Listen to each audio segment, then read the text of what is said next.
안녕하세요, 노 대표입니다. 반갑습니다, 여러분. 오늘은 인도 명령과 인도 소송의 차이에 대해서 한번 알아보도록 하겠습니다. 자, follow me!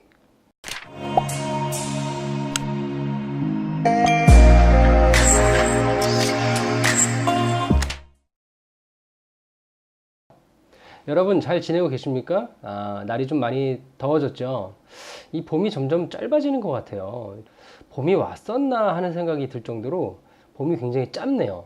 갑자기 추워지다가 갑자기 또 너무 더워지는 그런 계절로 바뀐 것 같아요. 이제 우리나라는 사계절이 아니라 두 계절이 맞는 것 같습니다. 오늘은 인도 명령과 인도 소송에 대해서 알아볼 텐데요.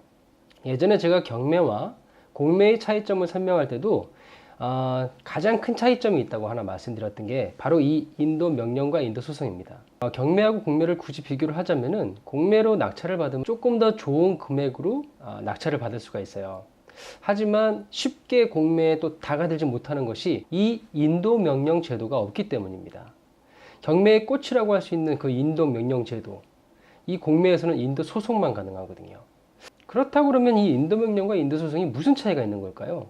우리가 경매에서 낙찰을 받아서 인도 명령 제도를 활용을 할 때 모든 상대방에게 인도 명령을 다 활용할 수 있는 것이 아닙니다.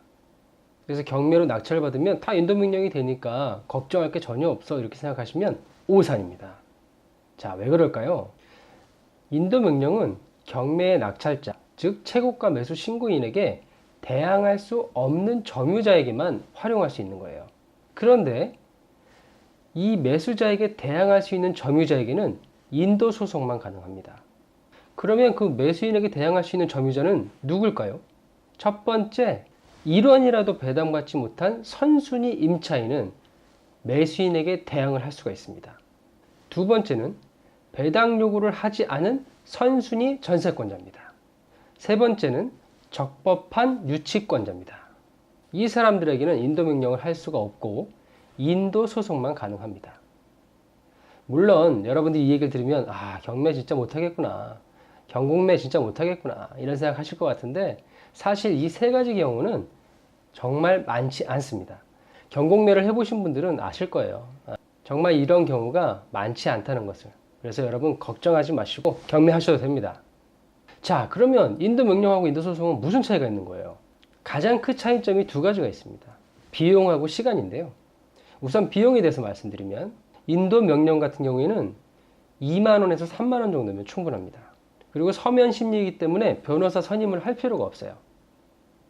굉장히 인도 명령은 벌써 비용적으로 싸죠. 자, 그럼 인도 소송은요. 최소 10만 원 이상입니다. 그리고 변호사를 선임할 수밖에 없어요.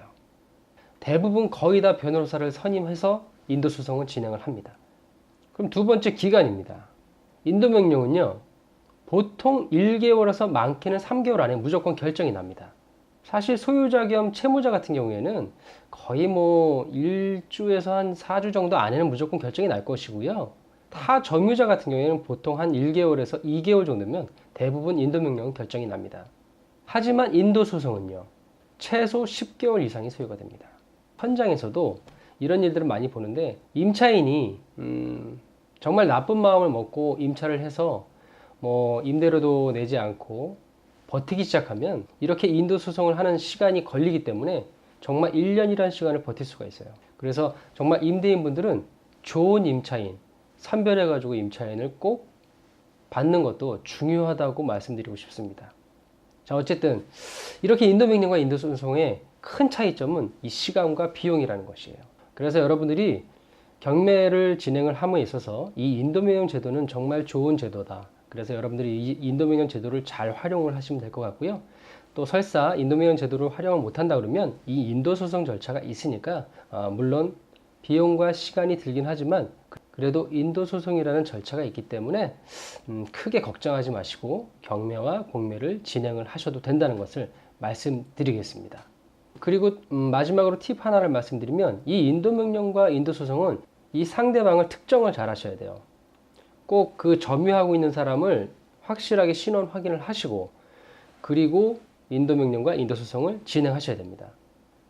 간혹가다 초보자분들이 실수하시는 것이 이 특정 상대방을, 이 점유자를 잘못 확인하셔서 전혀 상관없는 제3자에게 이 인도명령과 인도수송을 진행하는 거예요. 그렇게 되면 결과적으로 판결이 났을 때 다시 되돌이표, 다시 원점으로 돌아가서 그 다시 또 상대방을 특정해야 됩니다. 그렇기 때문에 이 인도명령과 인도소송을 진행할 때는 반드시 점유자의 신원을 꼭 확인하셔서 그 특정 상대방에 대해서 이 사건을 진행하셔야 됩니다. 명심하셔야 됩니다, 여러분. 오늘 노대표TV는 인도명령과 인도소송에 대해서 알아봤습니다. 다음 시간에 또 좋은 정보를 가지고 찾아뵙도록 하겠습니다. 그럼 여러분, 감사합니다.